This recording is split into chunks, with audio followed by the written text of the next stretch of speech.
ஒரு கஸ்டமர் வர்றாங்கன்னா அவங்களோட mind settle வந்துட்டு ஒரு ஜூஸ் சாப்பிட வர்றாங்க அப்படின்னா அவங்க கூட அப்படியே வேற ஏதாவது ஒரு சாப்பிடக்கூடிய லைட்டாக ஸ்நாக்ஸ் இருக்கணும்.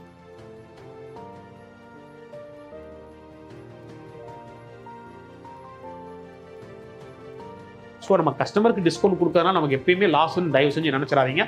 கஸ்டமர் இல்லாமல் எந்த ஒரு பிஸ்னஸுமே கிடையாது. ஸோ அவங்க எல்லாமே உங்களோட பேஸ் தான்.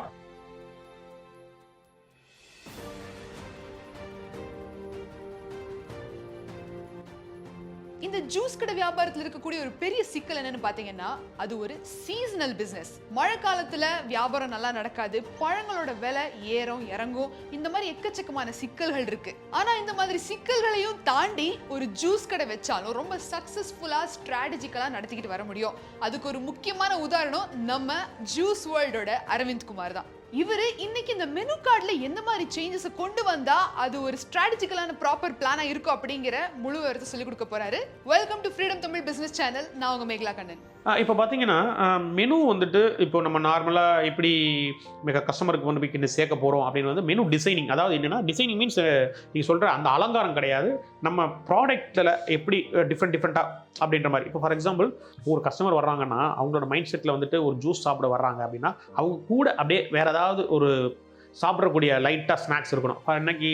இன்னைக்கு ட்ரெண்டிங் பார்த்தீங்கன்னா நீங்கள் வந்து அந்த போண்டா பஜ்ஜி வடை கிடை அது எல்லாமே அந்த காலத்தோட போயிடுச்சு. அதாவது 2K முடிஞ்சிருச்சுங்க. இன்னைக்கு பார்த்தீங்கன்னா இன்னைக்கு ட்ரெண்டிங் வந்து வேற லெவலில் போயிட்டுருக்கு. ஸோ அதுக்கு என்ன மெனு அப்படின்னு பார்க்கணும். ஃபார் எக்ஸாம்பிள் ஒரு பர்கரா, ரைட், ஓகே, இல்லை ஒரு சாண்ட்விச்சா, இல்லை ஃப்ரெஞ்ச் ஃப்ரைஸா, இல்லை நக்கட்ஸா, இந்த மாதிரி வந்துட்டு நீங்கள் பண்ணும்போது ஒரு அம்மா பையன் 2 பேர் வர்றாங்கன்னா அவன் பசங்க பொறுத்த வரைக்கும் என்னென்னா ஏதாவது சாப்பிடணும்னு விரும்புவாங்க. அப்போ வந்து ஃப்ரெஞ்ச் ஃப்ரைஸ் இருக்கா, சரி எனக்கு ஒரு ஃப்ரெஞ்ச் ஃப்ரைஸ். ஆனால் நம்ம மெனுவில் வந்துட்டு அந்த ஃப்ரெஞ்ச் ஃப்ரைஸோட இமேஜ் வச்சிட்டோம்னா ஆட்டோமேட்டிக்காக குழந்தைங்க வந்துட்டு எனக்கு இது வேணும்னு சொல்லி கேட்பாங்க.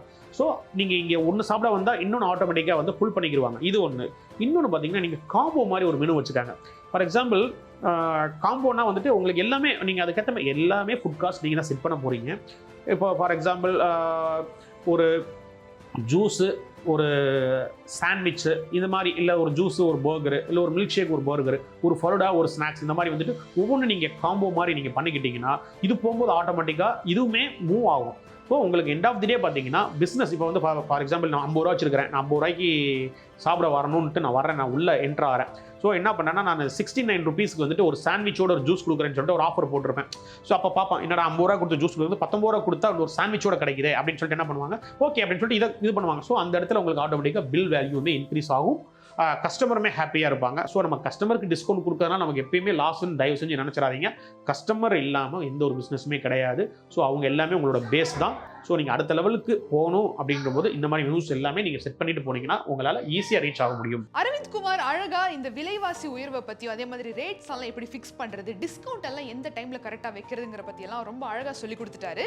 இந்த மாதிரி இன்னும் ஏகப்பட்ட இன்சைட்ஸ் கொடுக்க போறாரு. வீடியோவை கடைசி மட்டும் பாருங்க. இந்த ஒரு பிசினஸ் நீங்கள் ஸ்டார்ட் பண்ணணும் அப்படின்னு நினைச்சீங்கன்னா நம்ம அரவிந்த் குமார் டெடிகேட்டடாக நம்ம ஃப்ரீடம் ஆப்பில் எதுக்குன்னு ஒரு கோர்ஸ் ஒன்று கொடுத்துருக்காரு. இந்த கோர்ஸ் பேரு lassi juice and ice cream shop business. இப்போ பார்த்தீங்கன்னா இப்போ சார் இப்போ உங்களுக்கு எல்லா டயத்துலையும் எல்லா ஃபுட்ஸ் கிடைக்குதா, நீங்கள் எப்படி மெனுவில் போட்டிருக்கீங்க அப்படின்ற மாதிரி கொஸ்டின். ஓகே, இப்போ பார்த்தீங்கன்னா மெனுலேயே வந்து என்ன பண்ணணும்னா இப்போ நமக்கு ஒரு பர்டிகுலர் ஃப்ரூட்டு மட்டும்தான் சீசனாக இருக்கும், மிச்சம் எல்லாமே வந்து உங்களுக்கு ஆல் 365 டேஸுமே வந்துட்டு இருக்கும். ஸோ பார்த்தீங்கன்னா ஆரஞ்சுன்னு வச்சுக்காங்க, அதுக்குன்னு ஒரு சீசன் இருக்குது, மேங்கோனா அதுக்குன்னு ஒரு சீசன் இருக்குது. ஸோ நீங்கள் என்ன பண்ணணும், மெனுவிலேயே வந்துட்டு சீசனல் அந்த மெனுவில் பண்ணும்போது சீசனில் மட்டும்தான் கிடைக்கும், சீசனல் ஃப்ரூட் ஒன்லின்னு சொல்லிட்டு அதை ப்ராக்கெட்டில் நீங்கள் போட்டுருங்க.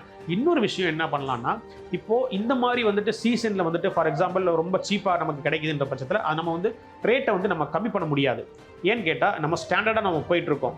அப்போ சீசன் இல்லாத கொஞ்சம் சீசன் முடிகிற டயத்துலையுமே இன்க்ரீஸ் ஆகும். ஒரு உதாரணத்துக்கு நான் சொல்கிறேன், இப்போது எனக்கு ஒரு கிலோ வந்து நல்ல சீசனில் வந்து ஒரு 40 ரூபாய்க்கு மாம்பழம் கிடைக்குது அப்படின்னு வச்சுக்காங்க. ஸோ இதே வந்து பார்த்தீங்கன்னா எனக்கு சீசன் முடிகிற டயத்தில் 90 ரூபா 100 ரூபா 120 ரூபாய் வரைக்கும் போகும். ஸோ நான் கால்குலேட் பண்ணும்போது நான் 30 ரூபாய்க்கு அன்றைக்கி கிடைச்சது இல்லையா, ஸோ அதே மாதிரி 120 ரூபாய்க்கும் கிடைக்கிது நமக்கு. ஸோ அதனால் வந்து நான் ரேட்டு 30 ரூபா வந்துச்சுன்னா நான் ரேட்டு கம்மி பண்ணிக்கிடுவேன், 120 ரூபா வந்துச்சுன்னா நான் ரேட்டு ஏற்றிக்கிடுவேன், அந்த மாதிரி இருக்கக்கூடாது. உங்களுக்குன்னு ஒரு ஸ்டாண்டர்ட் ரேட்டு நீங்கள் ஃபுட் காஸ்ட், ஃபார் எக்ஸாம்பிள் நம்ம ஃபஸ்ட்டே சொல்லிட்டோம், அந்த ஃபுட் காஸ்ட்னு எழுதி சொல்லிட்டு இருக்கோம். ஃபுட் காஸ்ட் போடும்போது இன்னைக்கு 10 ரூபா விற்கிது பழம், இது ஹையஸ்ட் வரைக்கும் எவ்வளோ போகும்? ஃபார் எக்ஸாம்பிள் இந்த பழம் 10 ரூபா கிலோ, இது வந்து காஸ்ட்லியாக போச்சுன்னா 20 ரூபா வரைக்கும் போகும். அப்படின்ற போது நீங்கள் ஃபுட் காஸ்ட் போடும்போது வந்துட்டு இந்த 10 20 இடையில தான் நீங்கள் ஃபிக்ஸ் பண்ணி நீங்கள் போடணும். எனக்கு 30 ரூபா கிடைக்குது, 120 ரூபாயும் போகும்போது அதுக்கேற்ற மாதிரி நீங்கள் ஃபுட் காஸ்ட் இந்த இதில் தான் மிடில் தான் நீங்கள் ஃபுட் காஸ்ட் செட் பண்ணணும். அப்போ 30 ரூபா கிடைக்குதா சார், கஸ்டமருக்கு நம்ம எப்படி சார் அப்படிங்கும்போது ஓகே, அந்த இடத்துல நீங்கள் ஆஃபர் கொடுங்க, பை 2 get 1 அந்த மாதிரி கொடுங்க, இல்லை வந்துட்டு பை 1 get 1 அந்த மாதிரி டுடே ஆஃபர் அந்த மாதிரி நீங்கள் கொடுங்க. ஸோ அந்த மாதிரி தான் பண்ணணும் ஒழிய எப்பயுமே ரேட்டை நீங்கள் கம்மி பண்ணிடக்கூடாது. இதுதான் வந்து சீசனில் கிடைக்கிற ஃப்ரூட்ஸுக்கும் நம்ம நார்மல் ஃப்ரூட்ஸுக்குமே டிஃப்ரென்ஸ். நார்மல் ஃப்ரூட்ஸ் எப்பவுமே வந்துட்டு இருக்கும். ஸோ சீசனில் கிடைக்காத ஃப்ரூட்ஸை நீங்கள் இந்த மாதிரி பண்ணிக்கலாம். ஸோ இன்னைக்கு நம்ம அரவிந்த் குமார் எந்த மாதிரி எல்லாம் ஒரு மெனு கார்டை வச்சு உங்களோட ஜூஸ் கடையை சக்ஸஸ்ஃபுல்லாக த்ரூ அவுட் தி இயர் ஸ்ட்ராட்டஜிக்கலாக கொண்டு போக முடியும் அப்படிங்கிற முழு விவரத்தை ரொம்ப இன்ஃபர்மேட்டிவாக அழகாக சொல்லி கொடுத்தாரு. இந்த ஒரு பிஸ்னஸை பற்றின முழுமையான இன்ஃபர்மேஷன் வேணும் அப்படின்னு ஆசைப்பட்டீங்கன்னா நம்ம ஃப்ரீடம் ஆப்பில் நம்ம அரவிந்த் குமார் கொடுத்துருக்கக்கூடிய அந்த ஒரு lassi juice and ice cream shop business கோர்ஸில் எல்லாமே இருக்கு, அங்கே கூட நீங்கள் கற்றுக்கலாம். அண்ட் இந்த மாதிரி இன்ஃபர்மேட்டிவான பிஸ்னஸ் ஐடியாஸ்க்கு நம்ம ஃப்ரீடம் தமிழ் பிஸ்னஸ் சேனலை சப்ஸ்கிரைப் பண்ணிக்கோங்க.